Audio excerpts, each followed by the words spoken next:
Yeah.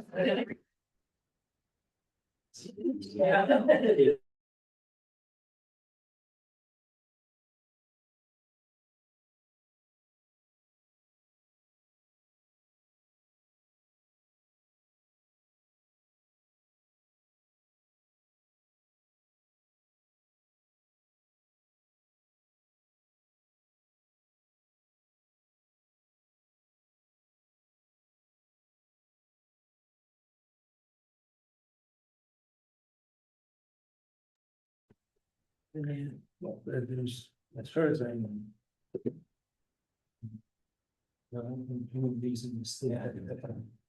For that, you know, just to fix that pothole, the end of your driveway, so it's not taking them back. Yeah. They go flying through it, I have to take this. There is. And it's not something that they have, so. You'll have to call the city. You're right. They got it this year. Yeah. Of the two voices. Right. I saw your deer crossing the other day. Yeah.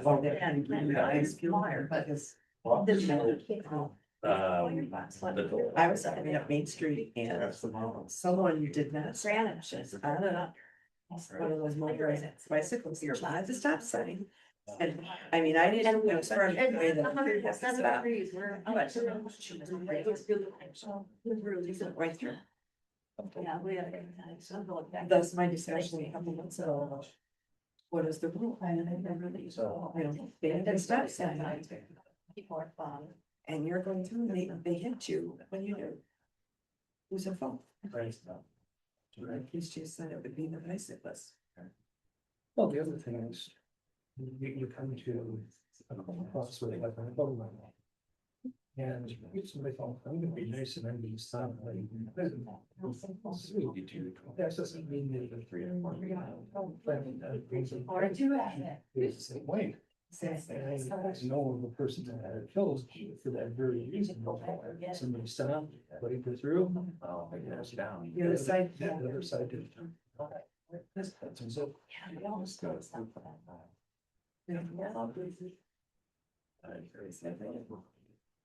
Okay. Yeah. Oh, we got the high sign from Jerry. Push falls over the problem. One set for 7, so I know.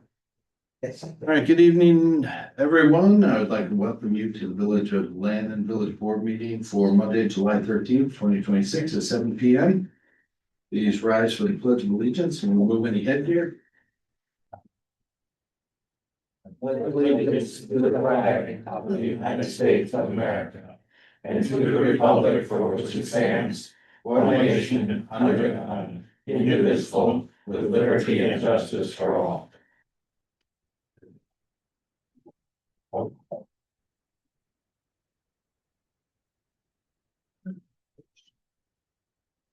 If everyone would please make sure you silenced your phones, I would appreciate it. Item number 3, roll call. Batiste.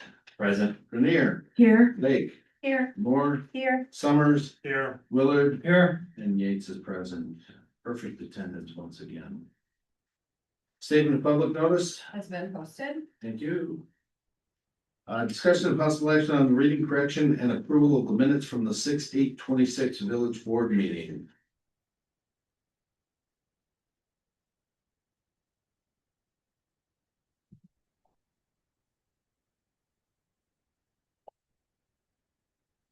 Lots of licenses, if you'll recall.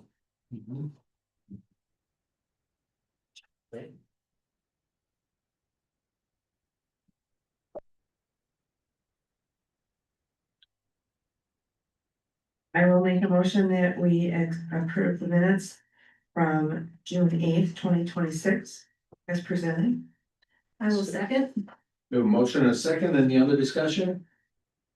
All those in favor? Any opposed? Motion carries.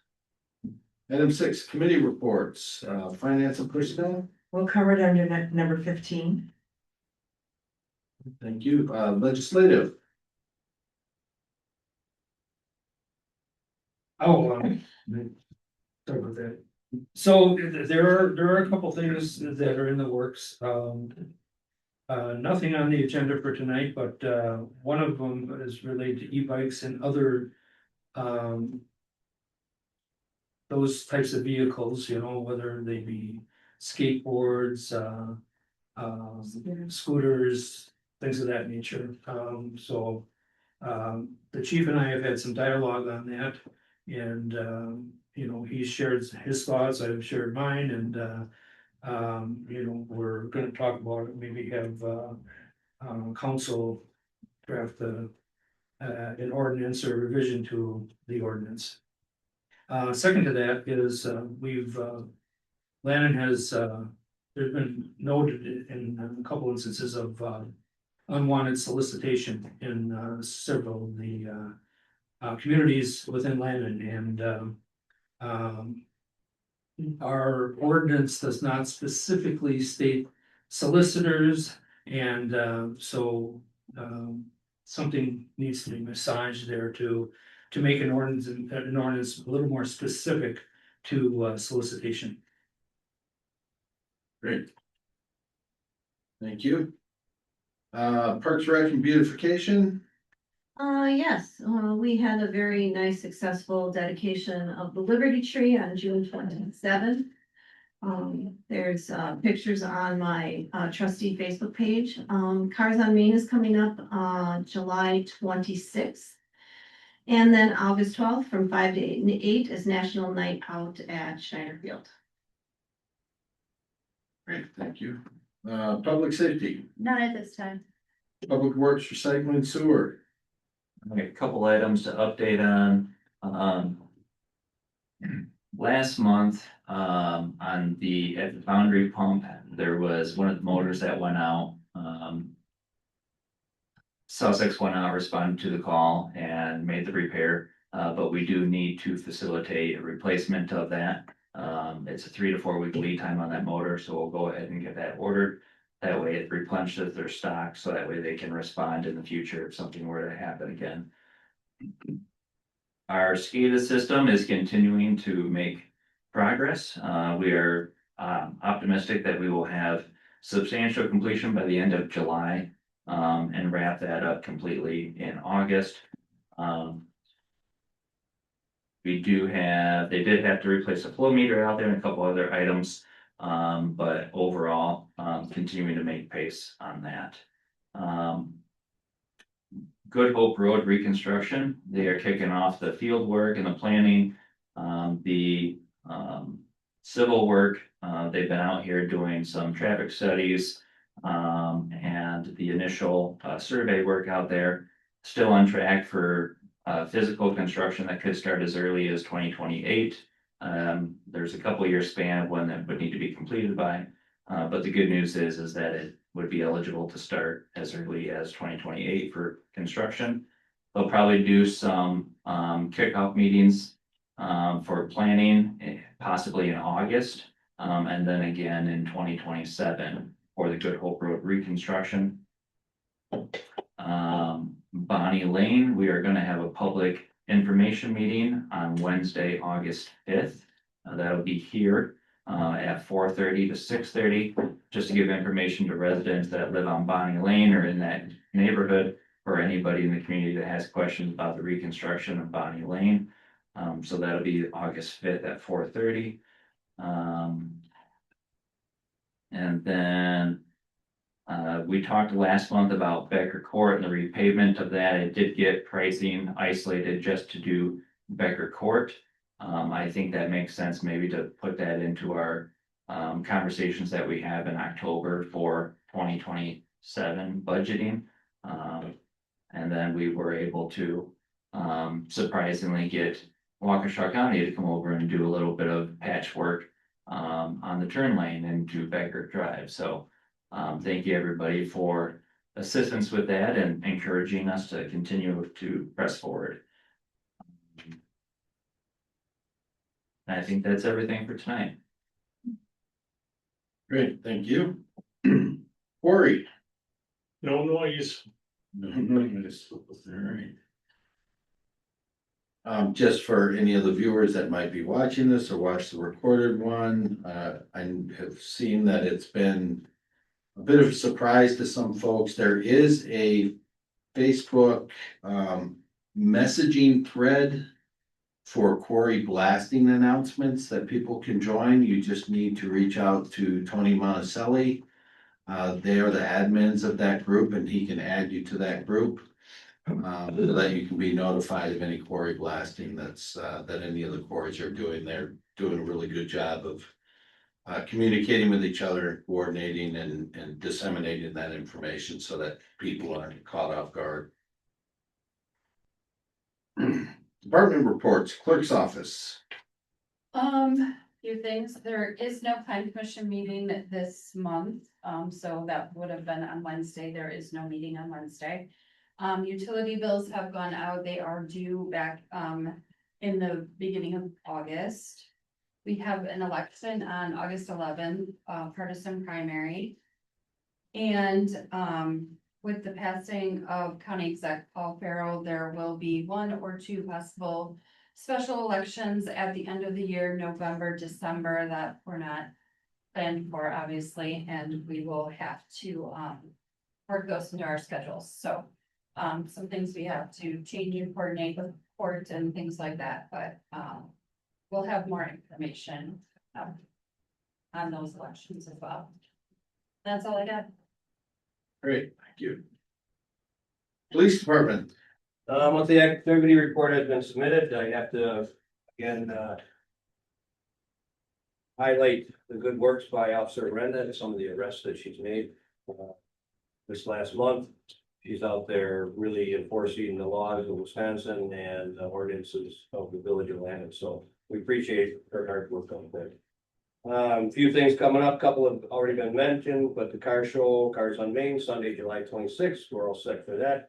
The Lights of Christmas, Cops at Culvers is on July 28th, 10 a.m. to 10 p.m. We'll have officers out there from Village of Lannon serving citizens that come through, and donations go towards gift cards that are collected during the year and then give it to us during Christmas time, where we help out some of the families at Lannon Elementary and Lannon families that need a little extra during the Christmas season.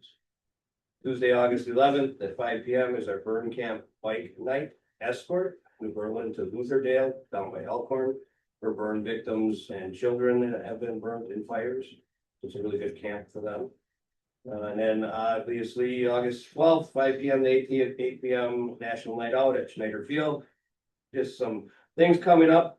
Sometimes to keep in mind, September 8th is Menominee Falls Fire Department Citizen Academy. There's flyers out for that. And September 12th is Landon's 3K Hope and Healing Walk. Yesterday we did a Sussex Lions ride with the motorcycle. Today we have Officer Giannini out escorting our kids for Cops Kids Camp. It's concerns of police survivors. It's kids from all around the country that fly into the airport. From the airport, they're escorted down to Wonderland Camp Conference Center from the Salvation Army. And they spend the week down there doing activities and just kind of trying to blend in and have other people that are going through the same thing. So it's a lot of healing and a lot of family time. And it's a good thing for those that have lost parents, or brothers, or someone to law enforcement line of duty death. So something that we enjoy to support. It's very important. And then August 1st, we have a Waukesha County fundraiser canine ride with the motorcycle again to bring awareness and funds for the Waukesha County canine. We actually do use the canine. Jenna will call them from time to time to do a dog sniff for some of the stops and interdiction that she does, as well as bark outs or anything else that we might need them for. We do expect to have them hopefully at our National Night Out. And just to keep everybody up to date, we are moving forward with our interoperable radio program that we signed. They do have those that didn't get into this program. It is a lot of work. It's going to be a lot of work, but it saves us a lot of money. there's gonna be about a 40 to 50% reduction in price of the radios for those that did not get into this, which for us would equate to about $11,000. If we do it this way, it was about $21,000 our cost, with about $4,182 that we had to pay out of pocket. So the rest of it will be covered by the grant. The grant did reject about $1,600 worth of our bids that we put in. So we're up to about $5,800 that we'll have to come up with for the radios versus the $11,000 for half the cost. So we're still ahead, it'll just be a little bit more work. Okay. And then I think that's about it. Just the pedestrian crossing on Good Hope. I know you all have noticed that the sign is missing there. It's sitting right over there. Jeff from our Public Works did try to fix it. He actually did a pretty good job. It doesn't go forward or back anymore, but it does go side to side. So that's something that I know Trustee Batiste has been looking into about replacing, but we'd like to get that back out there as soon as possible. Thank you. Chief, on July 28th, when you're doing the Culvers, which one is that? Is that the Sussex one? That's the Sussex one. Thank you for that clarification, so I don't go a little wrong again. We both did. He went on the wrong day and the wrong location, and I just went to the wrong location. Money at the wrong. You did not need to volunteer all that extra information. Colleen and Patrick, you know, is in their new location. Yeah, they're on the south side now of Silver Spring, right? Next to that. Yeah. Behind the 7-Eleven. That'll be the next thing we screw up. I'll be sitting in the parking lot of a closed Culvers wondering where the cops are. Drive through a window for 2 hours. If you stay there long enough, they'll come find you. Right. Chief, I would like to acknowledge how much work you are doing and you've done to get our police department in front of the public. The riot in DC, doing this escort for the burn camp. If anybody's ever been involved in anything like that, that is huge. And it may not directly benefit anybody from our community today, but a lot of what our police department is doing is helping people, and that's a positive. Because police departments get a black eye. And it is, the more involved you can get with the community, the more comfortable our kids and our citizens will be. I know growing up in Butler, cops knew everybody, we knew all the cops, and you weren't afraid of them. So again, thank you. That's a huge positive for our community. And it's good to see our bike getting used. So, Thank you. I just want to say, I enjoy the attachments you put on the back of the report that you give us. Good. I enjoy seeing those. All right, anything else for the chief? Thanks, chief. Item number 8, response to previous citizen comments. We didn't have any citizen comments last month, so we will now move into citizen comments for this month. It's meant for public comments on any subject without any discussion by board of trustee members or action, except for a possible referral to a governmental body or village agent. Do we have any citizen comments tonight?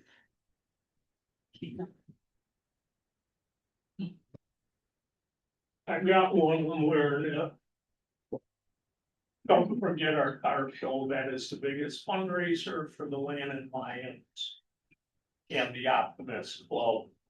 And it is such a huge part of this community. I'm in a couple of Facebook engine groups. Landon's car show is known in New Zealand and the Mustard.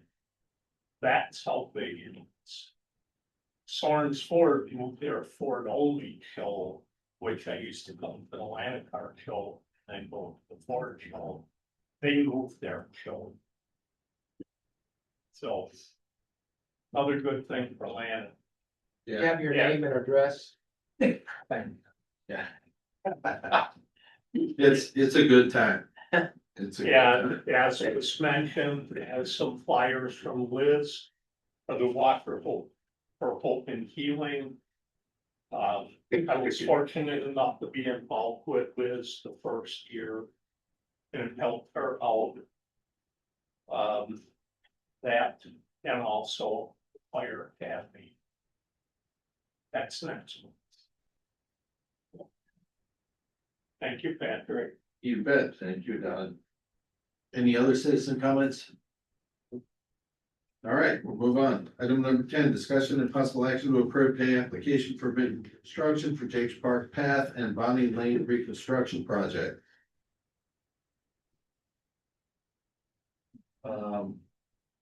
Ben, do you want to speak on this one? Nothing particularly exceptional. You can see the amount being claimed to date, 81,049 and 81 cents. We're holding, looks like 5% retainage there. As you can see, the path and park has been completed. They had a milestone of July 4th. I'm just getting a little nervous there as it got down to the wire, but it looks like they got that done and open. It's nice to drive by and see folks using that on baseball nights. Yeah, it's pretty nice. Really turned out really nice.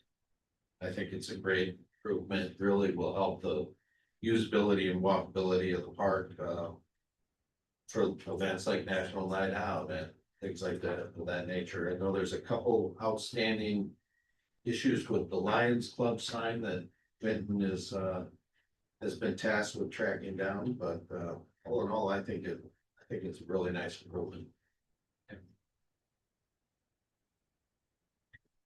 All right, well, I can make a motion to approve the application for payment for Vinton Construction Company in the amount of $76,997.35.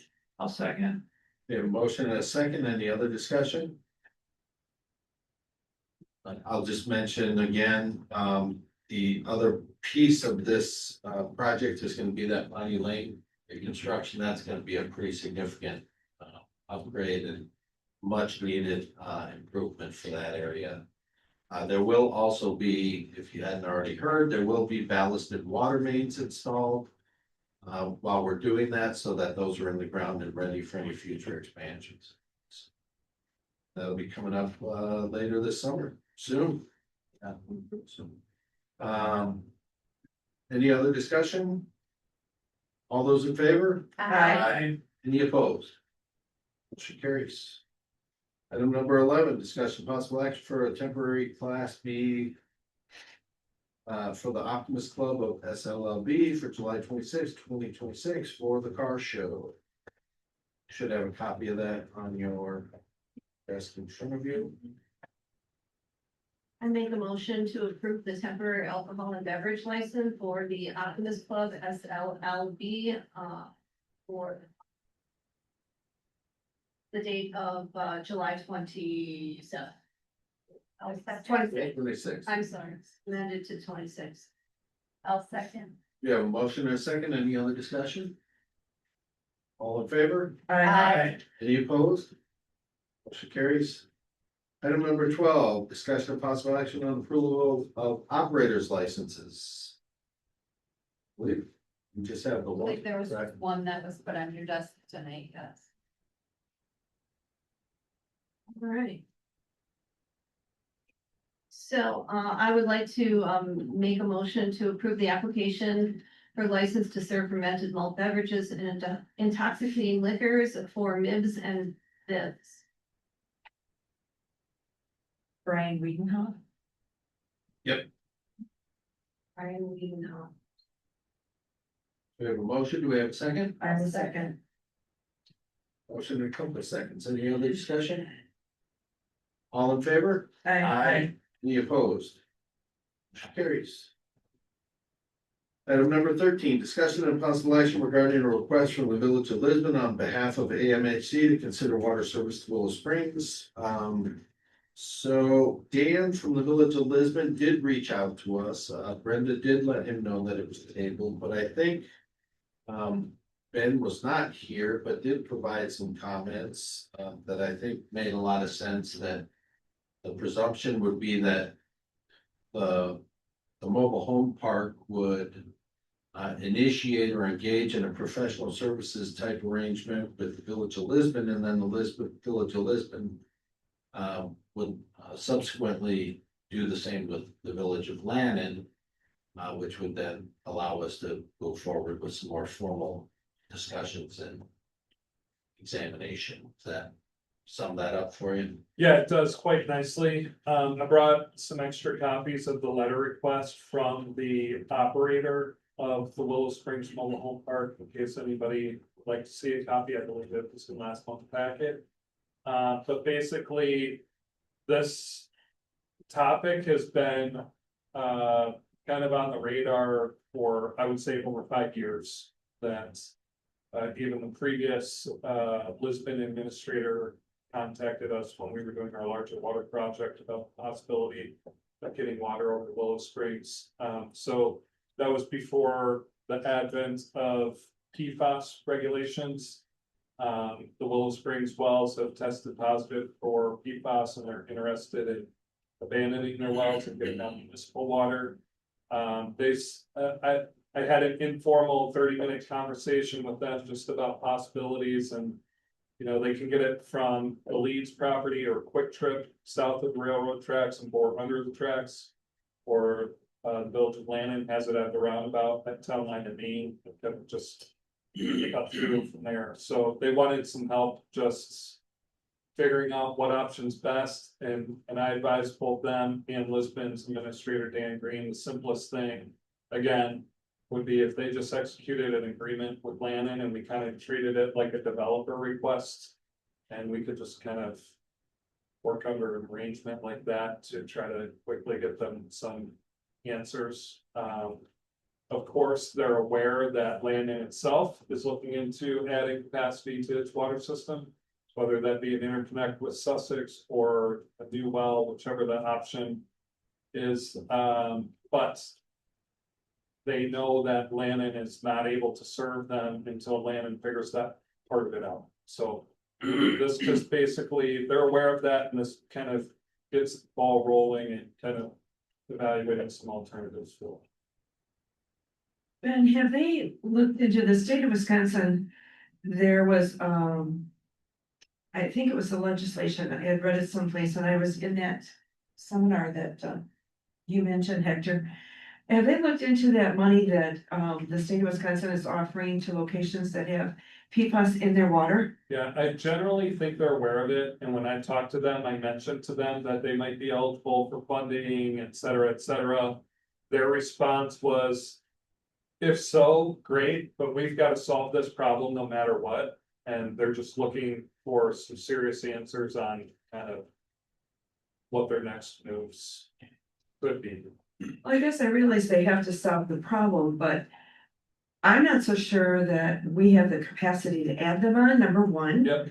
Number two, I don't know where we stand with negotiations with Sussex. Yep. And number three, I think that it would be advantageous for them to look into that through the state of Wisconsin. Yeah, sir. Yeah, that's one thing, quite frankly, that without saying it directly, they don't have the technical staff or people to look into that, and they're hoping that if it's Lanning or Sussex, that's helping them figure out their options, that we might point them in that direction also. So when you're talking about the technical or the administrative staff, are you talking about Little Creek staff or the staff of Lisbon? These people, the people that own Willow Springs. Willow Springs. How deep and where is their well located? I think they have 2 wells. I don't know how deep they are. I don't know exactly within their complex where they're located. Because they're like a mile away from our well. Right. And there's 2 active quarries, like that's the them. Are they close enough to our well, or we gotta be careful with these? Yeah, I think it's something that Lannon will have to keep testing for. Undoubtedly. For whatever reason, Willow Springs tested over the limit and Whispering Range did not.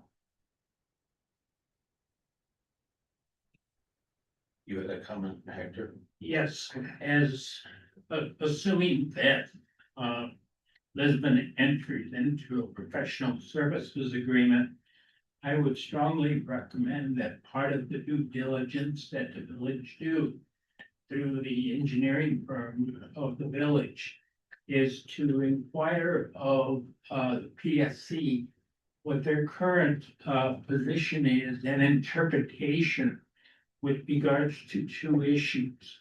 Number one, if in fact the study proves that we at some point will have the capacity, what is the PSC's position about withdrawing from providing that service? In the past, my understanding is that once you take on an extraterritorial customer, you're bound forever. Secondly, we should also explore what the PSC's position is with regards to the expectation of non-territorial potential users or needers of water.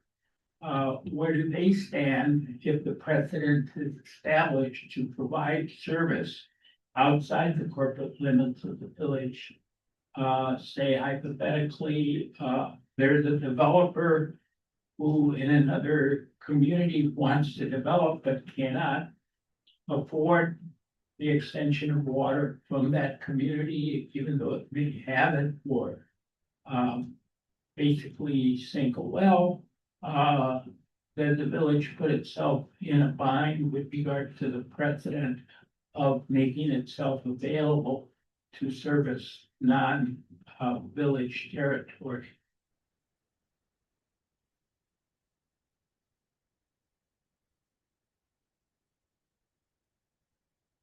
So if I understand your second question, in layman's terms, what you're looking to establish is, are we gonna be bound by a precedent set if we serve one community or development outside of the incorporated limits, geographical limits of the village, to extend that to others in the future? Yes. Okay. If I may ask. Hector brings up two very strong negatives. What are the positives to extending? Is it financial for the village? Is it advantageous? And if so, how advantageous is it for the village of Lannon to extend water to non-Lannon properties? I think that would be a big part of the study that would get Right. done, is we would have to establish what a wholesale rate would be, or maybe it would be a retail rate, and if so, what that would look like. We'd have to get a better understanding of what their current usage is, and I presume that all that data can be gathered from their community operator, from their pumping statistics and things of that nature. We do have a little bit of experience serving a community like that, so we know some of the things to watch out for, and some of the things to prepare for, to make sure that our system is not being compromised in however we choose to execute the construction of such a project. But yeah, that's gonna be the decision that may ultimately come to this board. And the fiscal commitment to this investigative process is on the village of Lannon, or no, it would be on? No, that's why we're requesting the professional services agreement, so that we're getting compensated for the resources that we're committing. Okay, thank you. I would strongly recommend that we commit in writing that even though the village is prepared to investigate the matter, the village is not committing to any particular outcome, because we've had situations with our manufactured home owners who basically take a very advantageous position vis-a-vis the village. And we would not want them to say, well, we would not have advanced this money if you hadn't inferred that if it works out fiscally for the village, that you would not provide service. That makes sense.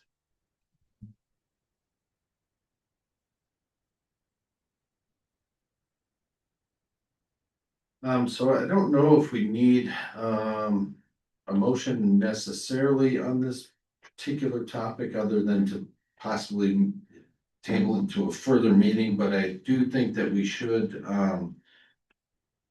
determine some responsibility for communicating these, decisions to, the other parties, just so they know how to keep that thing moving forward.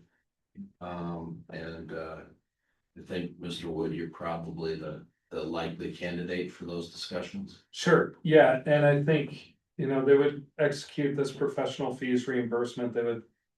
Village of Lisbon will work through Brenda for Yep. that, and then from there, I'm happy to lead communications, and if the board wants me to copy.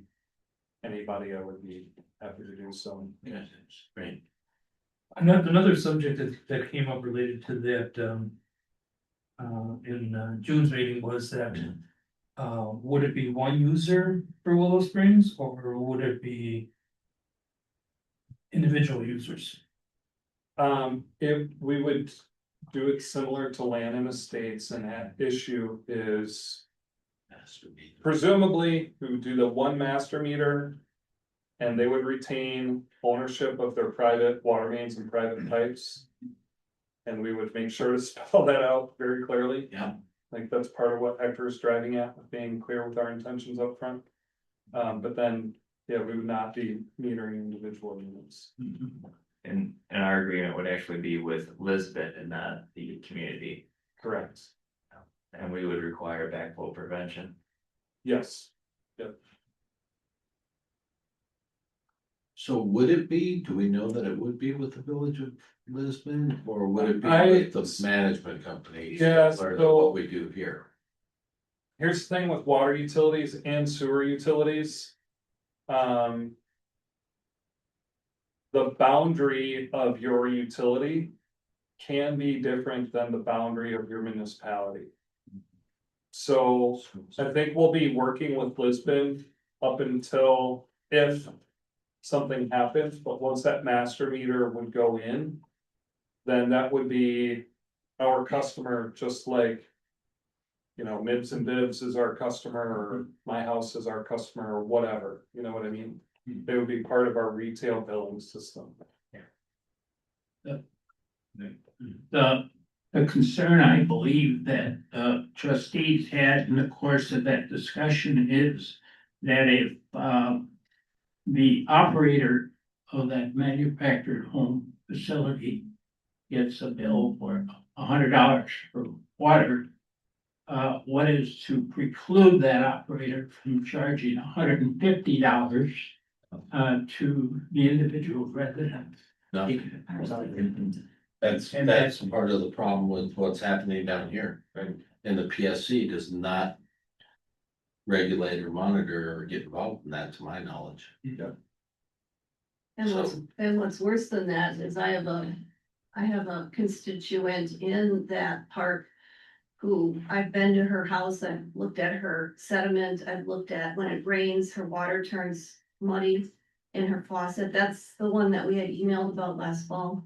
And there's nothing we can do about it. You know, she tells me land water is awful. I can't drink it, but it has nothing to do because we're testing, we're testing before it goes into that system. And we have no control over that system.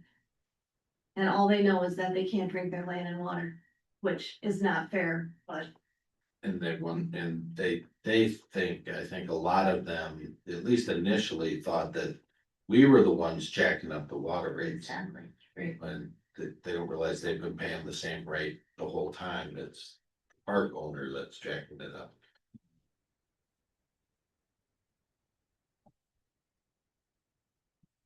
So, I guess I'm looking for a motion to table this until a future meeting. I'll make a motion to table. Oh, sorry. I was hoping the motion would be to approve, like directing Brenda to execute a professional fees reimbursement agreement with the village of. Oh, sure. I thought that was, okay, sorry. Okay, All right, well, that will work as well. maybe I'm mistaken of what your intention was, but. Okay, well, then I will make that motion that authorizes Brenda to work with the Village of Lisbon to execute a Professional professional services. services agreement. Yeah. And then also authorizing our engineer, Ben Wood with Strand, to lead the communications to organize that analysis. I'll second. Okay, we have a motion and a second. Any other discussion? Sorry, I thought we could do that anyway without any required Gotcha. motions, but. Gotcha, okay.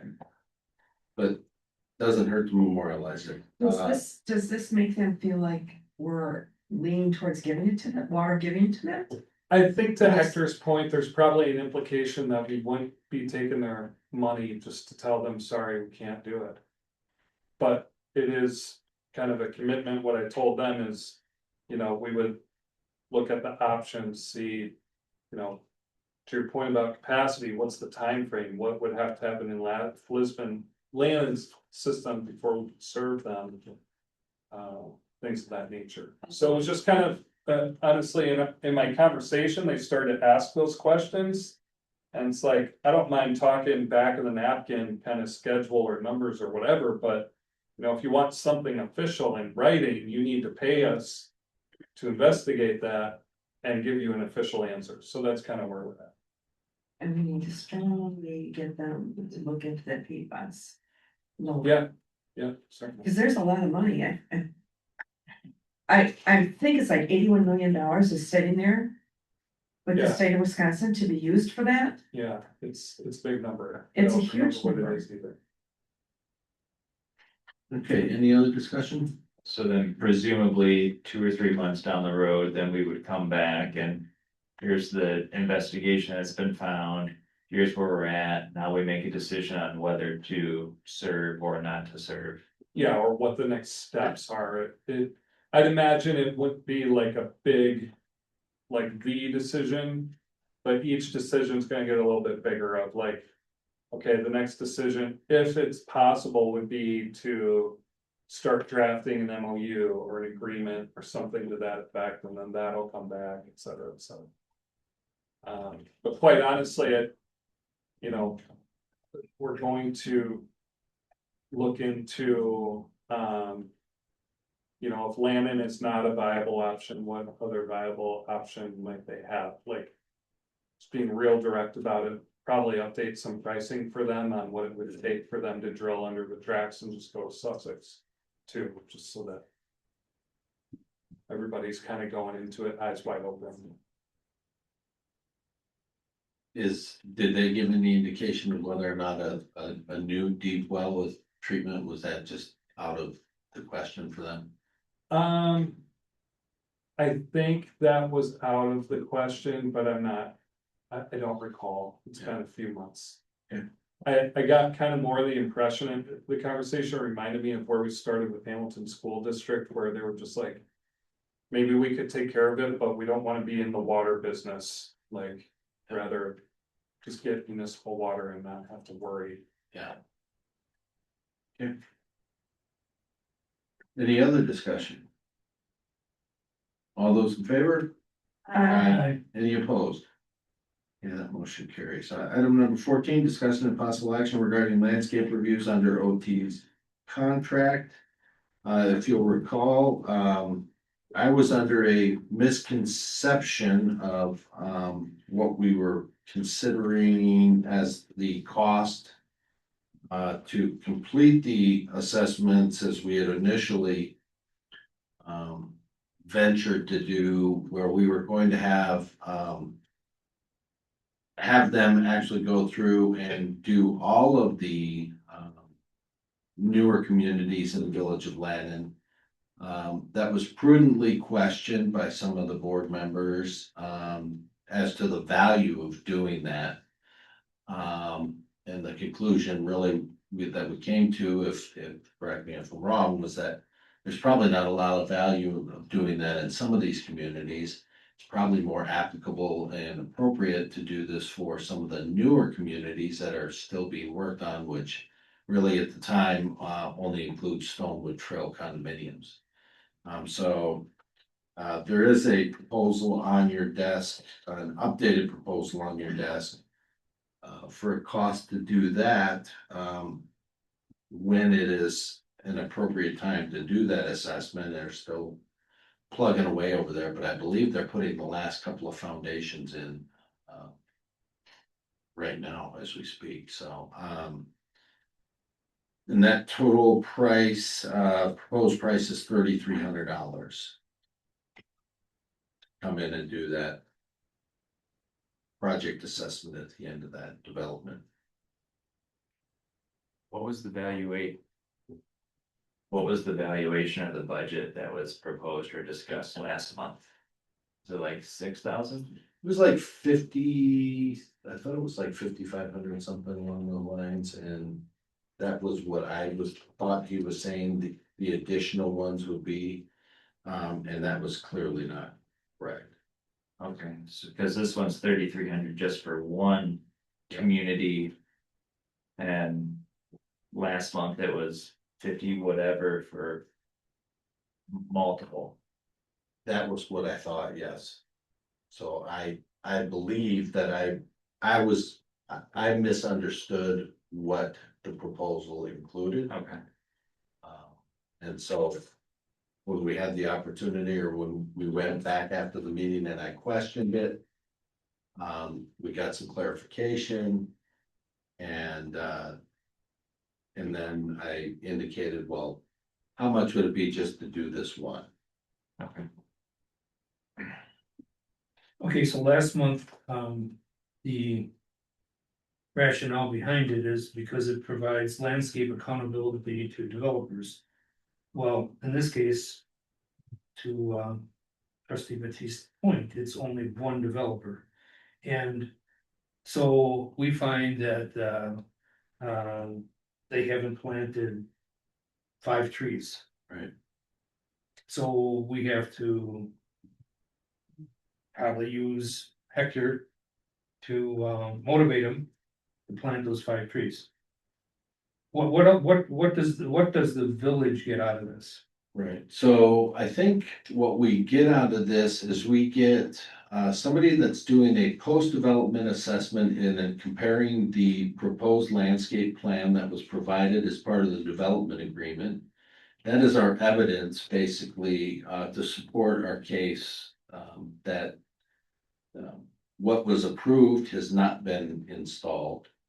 And therefore, I believe gives us much easier path to compliance. And a rationale to withhold potential MRO funding. That's our lever, that's our leverage. So I think the point was raised that what can we really do going back on some of these, like Whispering Ridge Estates, going through it, these guys are gone. Right, there's no leverage to be had there. With new developments like Stonewood Trail, there's plenty of leverage and incentive to gain compliance. Any future developments, which we know will be limited, but there will be a precedent set then that, hey, this is our accountability mechanism. And we're gonna hold you to that. And, potentially, maybe in future development agreements, we negotiate the cost of this right into it, and we put this on the developer. As part of this development agreement, you're gonna also pay for this after project assessment to make sure that you are in compliance, because we don't have the resources to do it ourselves. Andrew? Patrick, what about code enforcement? I mean, Amanda, you know, at her rate could spend 66 hours checking the plans against the plantings. Is it something that maybe we want to consider as a code enforcement assignment? Because I think if she was provided with plans, I think her staff would be able to assess that in less than 60 hours. So it's possible, I suppose. I don't know what Allison's qualifications are in terms of, you know, horticulture and trees and all the other fancy words that go along with that field, but identifying plants and matching them up with, you know, landscape plans and things of that nature, but something we could consider. Well, it seems it's the same developer for Stone Trail as it was for Rock Point.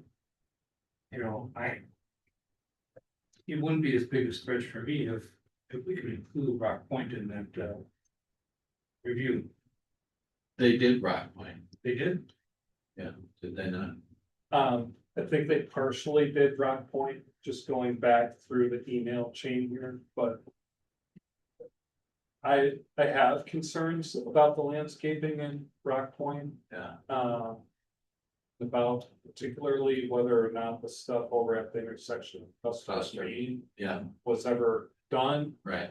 There were always agreements of. It's too late in the growing season, you know, our occupancy, we'll come back and do it in the spring, but it's just like. This was kind of let's get a independent third party, gave Hector a little background on the following. Strand actually used to have a guy in-house that was into landscape horticulture stuff. He retired, so we don't do that anymore. For all of Strand's other projects, we've been using OTI. Some projects have it written right into the contract that we have to come to a post-construction assessment, like a full growing season or two later. Particularly, Jim, since there's still like annual TID payments that are going back to Rock Point Village, I think it's very reasonable to validate that they did that landscaping, you know, according to plan. Do you recall specifically, or did you look into then what part of that they did not complete already, or? What I recall is OTI did like a written qualitative assessment of what was there. Meaning this tree was planted, but it's in poor health, something needs to be done. But they didn't compare like the quantity of plantings for the plan versus what was actually, you know, like the inventory, I'll say. And maybe I'm not recalling correctly, because I feel like this was a couple of years ago now. Right. But that might be something, you know, if you're inclined to go ahead with this for Stone and Trail, maybe that's just something to keep the conversation going with OTI about, Sure. like to have them maybe refresh us on what they did at Rock. Absolutely. From what I recall of that, they went in. And they identified the issues with what was planted. Right. It was never compared to what was in writing. And as of a couple of months ago, the dirt hill going into Christine Lynn's backyard is still dirt and it's washing away. If nothing's done with that, that roadway's gonna collapse. You're talking about by the big retaining wall down to the south side of her house?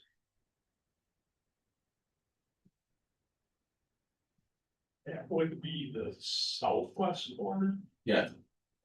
Southeast corner, Southeast. down by the culvert, the big culvert. Yes. Yeah, okay. It was where they were gonna put, if I remember correctly, they were gonna put stone and rocks down there, so there was something to hold the dirt in place. I do know that from the time that OTI came out and did that kind of qualitative assessment of what was actually done. until they revise the proposal or amendment or something. I know I sent them like additional plans of. It was kind of expecting you to mark up like on the design plan, what actually came in and what do they still need. So maybe it makes sense to, I mean, there's no urgency to moving forward with this at this point. It's not like, you know, Stonewood's gonna be done in the next couple of weeks or anything. Sure. Anyway. Maybe it makes sense to go back to them, get some of that, these clarifications from them. So that we can make a clearer decision about the full scope of work then. Sure. That would include Rockport Village. But on this proposal here, it's valid for 30 days. And when are they going to finish their second phase?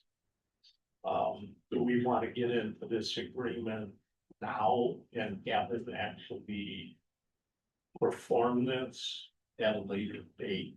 Yeah, that would be the thought, you know, would be to let it know that, you know, look, we don't wanna, there's no point in doing this until it's all done and the stuff is. Had some time presumably to get installed and get somewhat established and then. Come in and take a look, but I know there's a bunch of trees already, right, in that first part of it that are already dead. Yeah. There's some of those special, brown spruce. Short people. I guess my question is what leverage are we gonna hold the developer to? Are we gonna hold their final occupancy permits? Are we gonna hold, like payment from the TIDs? Are we gonna, you know, should we change our building permit process to include a development permit or they're due for like site development? And then the developer then should pick up the tab for these costs moving forward. Should we do a bonding process where developers that are doing over an acre worth of earthwork need to pull some type of a performance bond that would have enough valuation that would cover this, and then we have that. And then we can do these inspections at occupancy, at closeout, we could do a year after, before we release those funds back. I guess those are the questions I have. I think that, we have two different kinds of development. First of all, the Rock Point development is unique in that it was allowed to be carried out in phases. And the language of that agreement allows us till sometime next year, 2027, to enforce the provisions of that. And the provisions of that development agreement say that we can withhold TIP money in the event of deficiencies associated with the project. On the other hand, the other project that's in progress has been built in phases, but the agreement does not demarcate the phases specifically. And the expectation had been that as a precondition to the issuance of an occupancy permit, that there's verification of the associated landscaping there. So I think that you do have leverage in both instances to proceed. And even though you have the same principles behind both developments, the entities doing those developments are separate legal companies, if you will, LLCs, and they're not one and the same in a legal sense as such. But I would strongly recommend that you initiate the process now. Because if there is something missing at Rock Point or in need of replacement, and the expectation that the village had in entering into the TID agreement was that essentially the developer would invest money and build a project of certain quality And landscaping contributes to that quality. And the longevity of that quality is influenced by the architecture and also by the landscaping.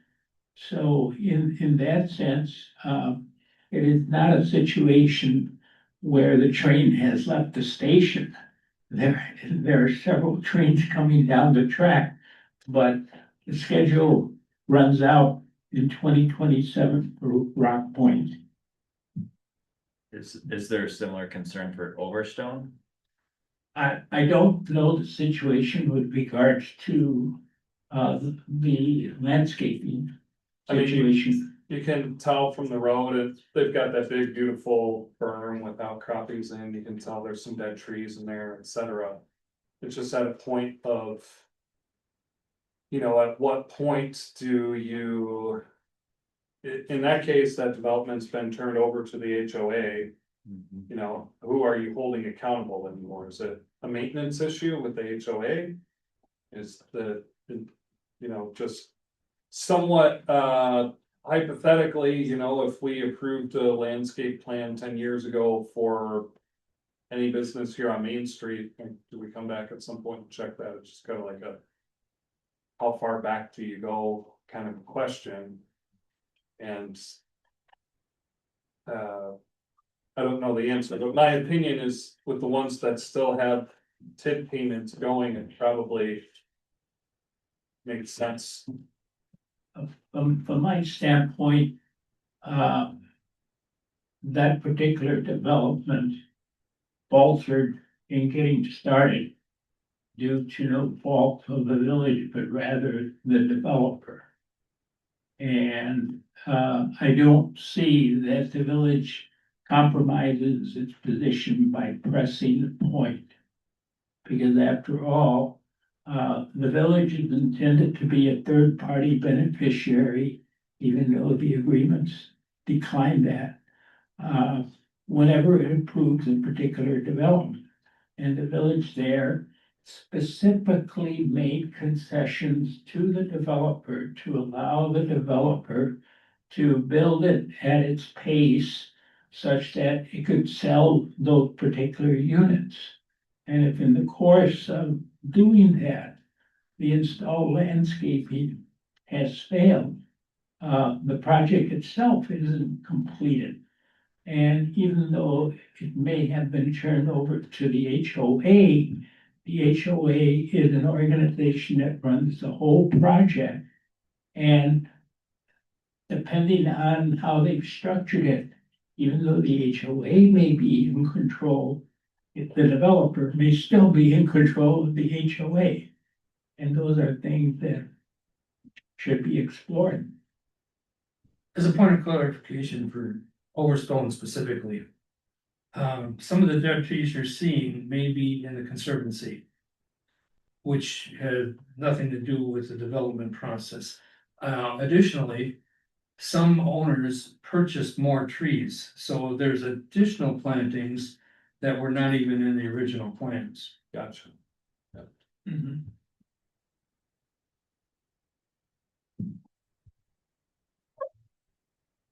So would it make sense then to amend the OTI agreement to include Rock Point in addition to Stonewood Trail based upon Rock Point and us having leverage available at Rock Point until or through 2027?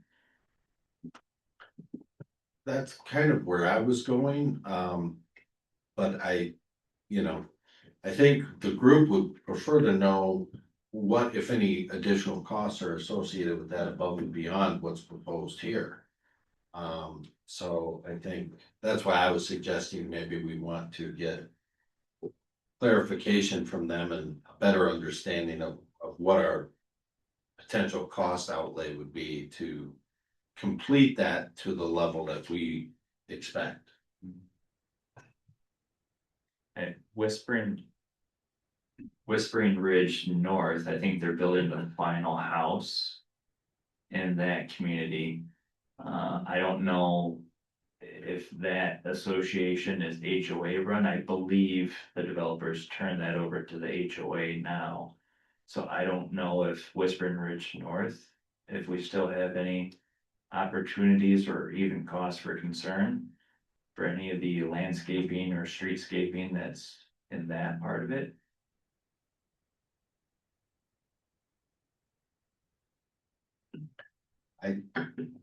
Yeah, I'm not sure. You would probably be the best person to speak to that, cause you live over there, but.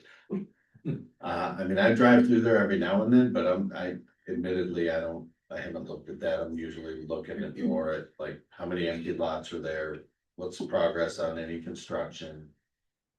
You know, I'm thinking levy, not landscaping. Yeah, So- and the landscaping that we're talking about is basically just whatever fronts, land and public road or county roads or, I mean, you know, like for Whispering Ridge, the only thing we're worried about is the entrance, because everything else would not be part of the landscape plan, correct? Maybe along the bug line, but that's all natural, like, I don't, It would be, or everything that should be on the landscape plans from the developer should be the common spaces. So along the streets or the entrances or any outlots or anything like that that they have, it should be the landscape, it should be the grading. And it should be establishment of grass or seeding or sod or whatever. Really, it sounds like maybe we kind of need to initiate something with OTI or somebody else for the ones that are active, which is Stonewood and possibly Rock Point. Whispering Ridge Estates North, they're building the last house on the last lot. It might be too late for that section.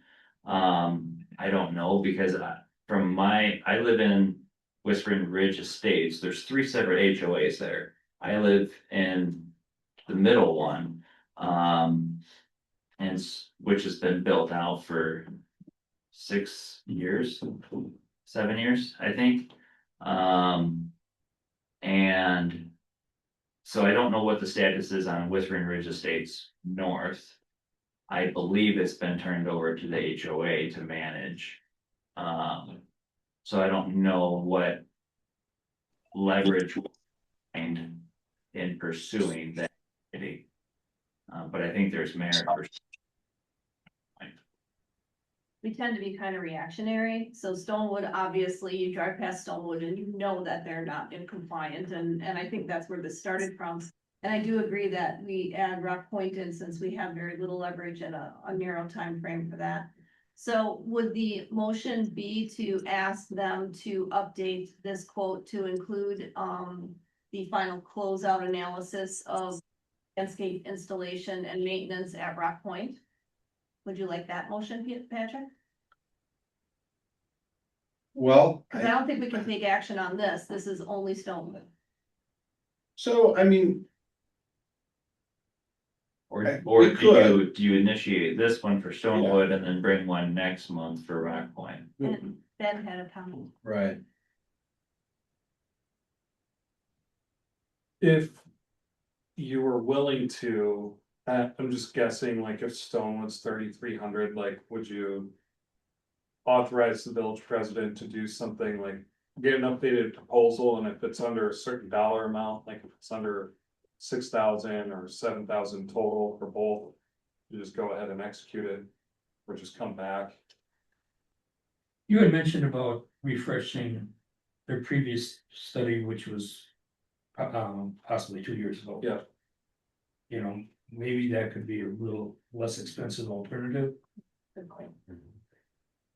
Potentially, I don't know, I'm just totally guessing at what their fee might be. You're right, though, they've been through there before once, they're familiar with it, it's a Yeah. bigger parcel, but they're not starting from scratch. I was not aware that 2027 is kind of the last year, so my thought is, if they can get out to Rock Point. Maybe. Before the end of August. To actually do the inventory and the assessment. Then they can give the developer kind of a to-do list that maybe they have a shot at doing this fall. If they wanted to. versus just doing it in the spring. Is there, Hector, do you recall a specific time in 2027 that window closes? There is, what I did was I sent out letters to the trustees that had the sections of the development agreement highlighted. And I don't, off the top of my head, recall the time of the year.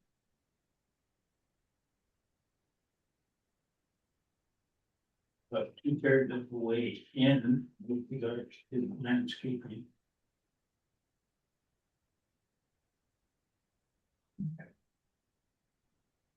I didn't get. 7 years, within 7 years of the date of the agreement, Mhm. page 14. And it was recorded on 6/11/21. But at the beginning, the document had the effective date. That's different than that. There was a problem with the developer not recording this in a timely fashion. It was signed and then floated around. Attorney Macy was involved in the negotiations, and it was not anything that he missed, but rather there was information that the developer was missing. Namely, what entity on behalf of the developer would be signing, because they had some estate planning issue. Yeah, the ECT and the Yeah. Rock Point Village, LLC 1, LLC 2, LLC, Yeah. blah, blah, blah.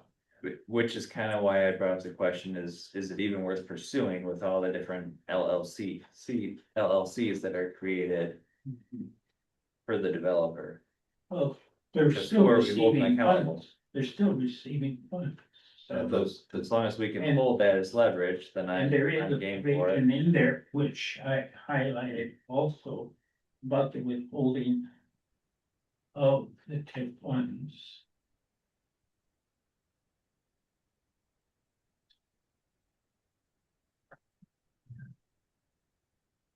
But is there any provision in any of the ordinances? If a developer does not live up to their agreement, that there is a way to find them? No, That would be in the developer agreement, not in an ordinance. correct. You have to keep in mind in raising that question, up until this time, the village had not had a development of this magnitude. And the fact that it had to be carried out in phases underscores the fact that this was a complex project. Because there was a lot of uncertainty as to how quickly the initial units would be filled up, how quickly the follow-up units could be built to accommodate a demand if there wasn't any demand. So there was development uncertainty, which is not unusual. Did we do a, kind of our final walk or punch list or inspection of it and kind of sign off that everything was acceptable at Rock Point? The agreement contemplated that an occupancy permit would be issued. And it appears to me that some walkthrough occurred.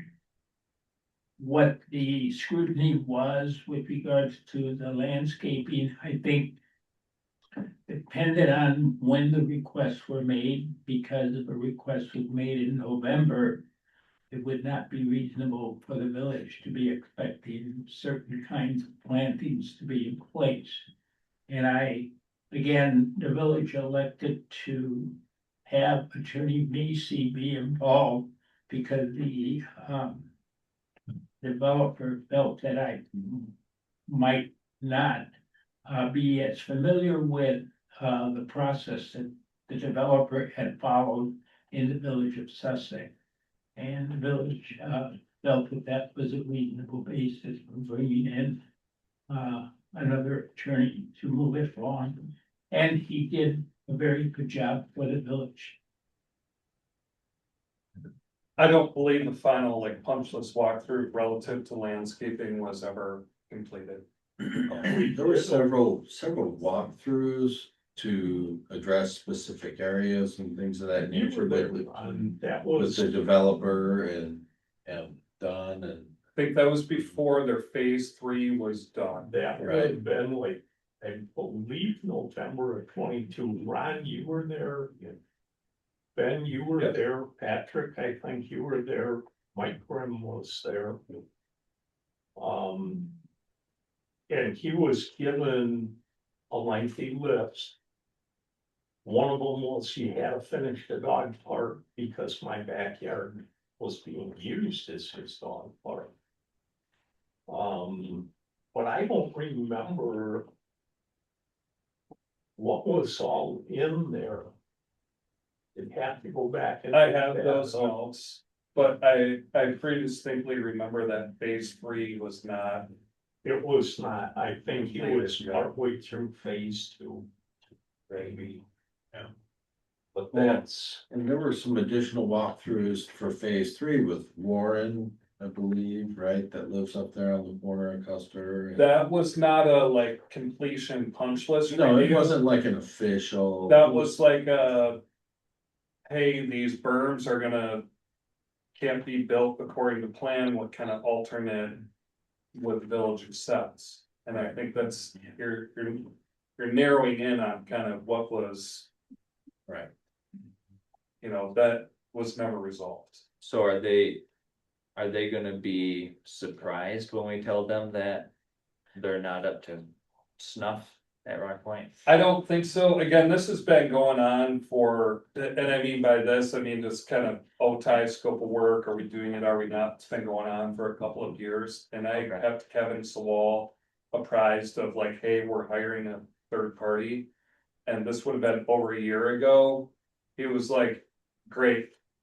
I would love to have a third party look at this. Just give me a list. I want to be done too. Okay. You know. He kind of feels like it's been a bit of a moving target, and I know that's his perspective, and the village has a different perspective, but. I think he was also kind of looking forward to just one kind of. Final punch list, I like your phrase there, Dan. And just what he's got to.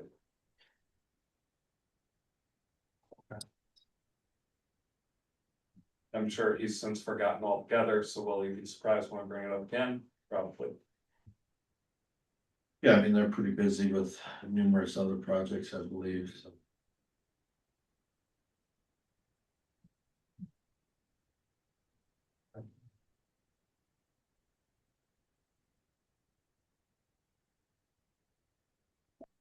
There is mud. At any rate, that was just kind of my hope is that if OTI could get out there by the end of August, then. You know, Sawall's got to of getting some landscaping work done yet this fall. So if we're just gonna throw a dart in a dark room, we wanna say like a combined not to exceed 10,000. I would think that's more than adequate. I was. And keep in mind, these are getting paid for through the TIDs as well, so. Not that it's not spending money, but it's not coming out of the general levy. All right, well, I would be willing to forward a motion. For agenda item, number 14, let's say that we go back to Oneida Total Integrated Enterprises, ask them to adjust their, estimate for services to include the additional services for landscaping assessments for Stonewood and for updating the existing Rock Point assessment that's partially done in an amount not to exceed $10,000. Condition that the Rock Point assessment be done prior to the end of August. Right? Isn't that when we need to have it done? I don't wanna spend money that is closing the door after the horse has left. Which may be at September 15th. I have no idea what OTI's schedule is. My hope would be they could get it done. Okay, well, at least my motion memorializes the need for, part of this to be done in a time frame. And I don't know, if they come back and say they couldn't possibly do it, maybe we'll authorize that part of it. I'll second that motion. Do you have a motion and a second? Any other discussion? No?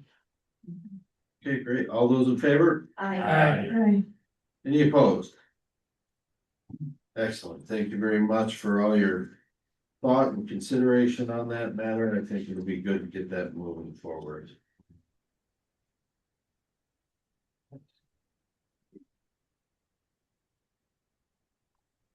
You want me to reach out to Scott tomorrow, or do you want to, Ben? Whichever one works for you. Okay, I'll do it. All right. Item number 15, discussing possible action on payment of the bills. I will make a motion that we pay the bills as they were presented by Brenda earlier in the evening.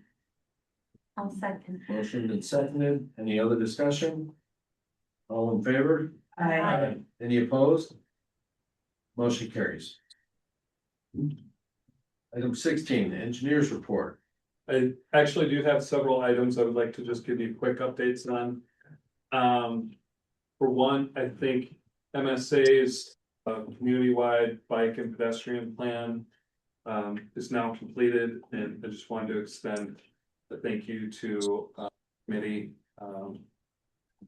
Tina, Dan, Patrick, forgive me if I'm missing anybody else that helped out with that. I know those are things you do, but those meetings get to be kind of excessive, in my opinion. But it did lead to the path up here at the park.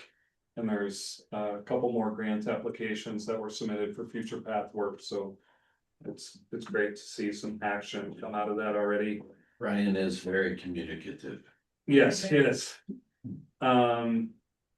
Let's see, just wanted to provide an update on Land and Tank. We're reviewing the plans and that he did as an after permit.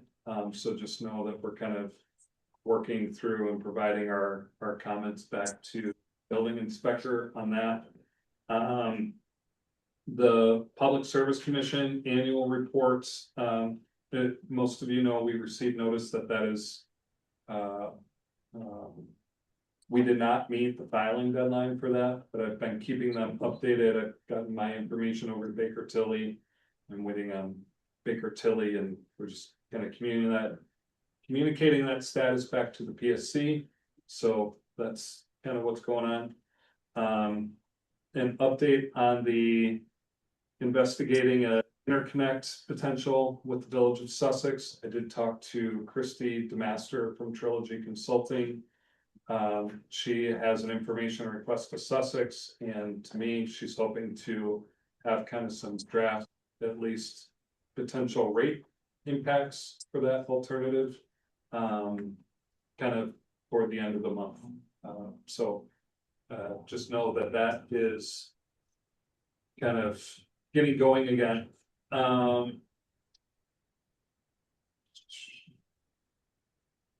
There was a large leak in the water system that was going on for several months. Mid-City was able to locate that. Forgive me if we talked about this last month. But there is, I think, still a need for the village to figure out that as part of the resolution of whether it's tried to, it appears that a hydrant damaged and not reported to the village for a very long time. The village intends to kind of try to track that down or not. Just bringing that up as a reminder.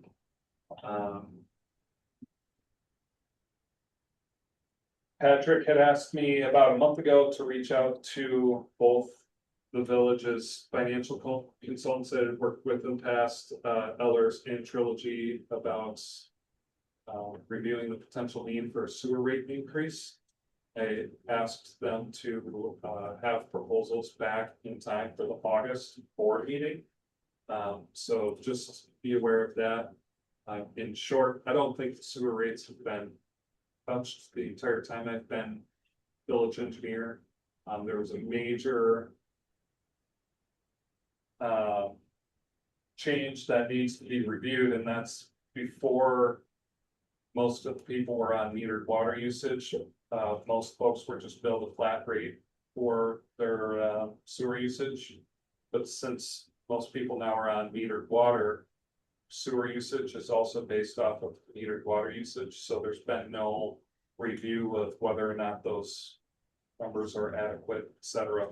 Also, Sussex has taken on a pretty significant plant upgrade that Landon owns capacity, et cetera, so there's just some time. I don't know if Patrick, you have anything else to talk about for the. And just some of the infrastructure work that we've had to do over, you know, at the Macklin lift station and stuff like that, you know, there's just. The system is aging and, you know, I think it's prudent to make, we're planning to have adequate reserves for any needs. That is I received an update from the project going on across the street. They're working on installing their storm sewer. They have a state approved plan, kind of did a fire drill this last week to verify that that plan works, it's adequate, the village is accepting of it, which is the case. They've indicated they've run into more bedrock than expected, requiring any more hangups. To have the whole parking area poured in approximately 3 weeks. 3 weeks. Did they get all the infrastructure in the ground? The pipes are in the ground, the 2 inlets are in the ground. They dug up the spot that they need to connect out in the Roadway. county roadway here. Yeah. But I don't think they've actually made that connection yet, so I don't know exactly what's going on with it. Okay. So, they just need to do that connection, final grading and paving. Curbing, sidewalk. Yeah, so, how do I break this down? This week, the building inspector issued the grading permit that covers the parking lot work and the storm sewer work. They already have their county right-of-way work permit for the storm sewer. I asked the building inspector to add several conditions to the grading permit. After we re-reviewed the plan and having not looked at it in over a year, we're still okay with it. But we told him he's got to identify who's verifying all the grades before they actually pour concrete. And we asked that be a licensed professional. We asked him to identify who the licensed professional is that's going to basically do an as-built survey. We asked that licensed professional provide kind of a certification letter that's stamped and signed saying that it was built according to plan. The sidewalk, even though it's county right of way, is the village of Land's responsibility. So we said that sidewalk has to be given a 1-year warranty. They have to acknowledge kind of upfront that anything that's not built according to plan is going to get moved and then built according to plan, etc. So property owners aware of that. They've got their surveyor on board to do the verification before and after concrete work. I understand the parking lot and sidewalk is all going to generally be done at the same time. They indicated the property owner indicated to me in an email this afternoon that to move right on to landscaping right after the concrete's done, but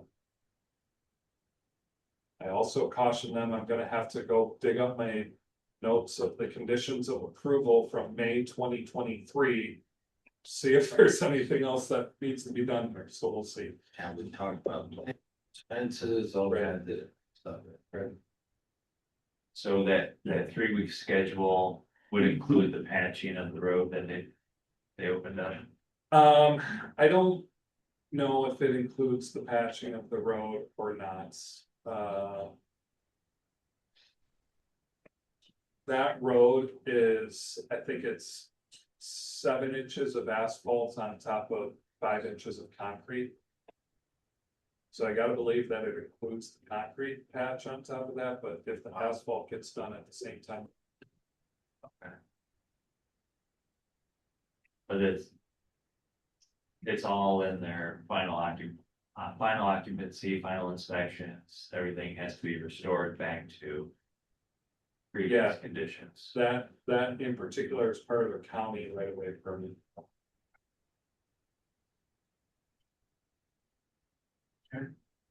And I guess for those of you that are on the plan commission, I genuinely do need to look up some of their conditions had to do with. Of approval, I started researching that, had to have like a. Snow removal plan, there was some more signage that needed to be added once the parking lot is done, kind of designating the loading area versus. All the tenant spots, etc. I think some landscaping and lighting. And there was an iteration in there where they switched to doing a fence along. His property line to the west, so. Depending on what I see, I might just ask them to come back to a future plan commission meeting after the parking lot is poured, but before the project's done, just to. Reaffirm all of those things with the property owner.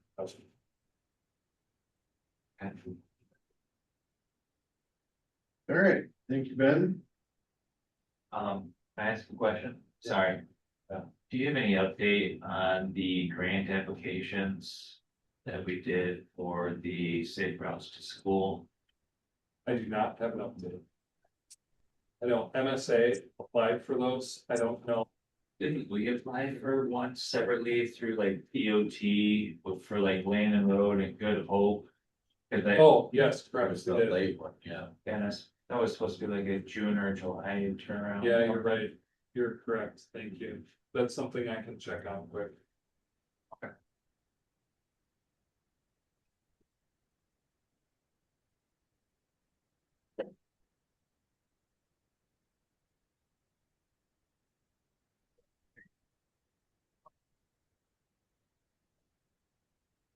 We can move on. If you find something, you can jump in or send us an email later. Yeah, all I'm gonna be able to tell you is whether or not they announced the awards or an updated schedule. Oh, okay. Wait for that.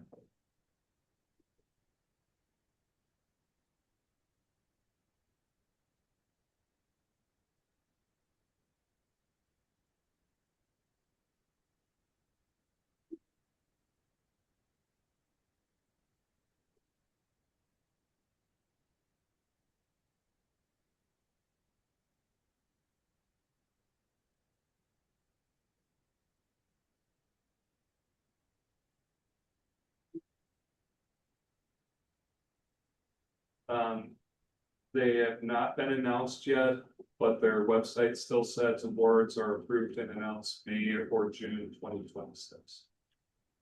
So Moving at the speed of gun. right, it's not yet been announced. Okay, Thank you. all right, number 17, attorney's report. I don't have any specific reports, but I do have comment at the full session. Sure, thank you. Item number 18, I think everybody's brought up everything else already that had come to mind for me, so I'm ready to move on to item number 19 here. May convene into closed session pursuant to Wisconsin statute, section 19.85, sub 1, sub E, to deliberate and negotiate the purchasing of public properties, the investing of public funds, or conducting the other specified public business whenever competitive or bargaining reason for prior closed session. Namely, to consider negotiating strategy in terms with respect to the next updating of the fire services agreement with the village of Menominee Falls. Do a roll call vote for a motion to go into closed session. So moved. Do I have a second? Second. You have a motion, a second, to go into closed session. Lake, Yes. Mort, Yes. Batiste, Yes. Bates is a yes, Willard, Yes. Grenier, Yes. Summers. Yes. Take a brief recess here for Don's sake. Right, Ben. Right, Ben.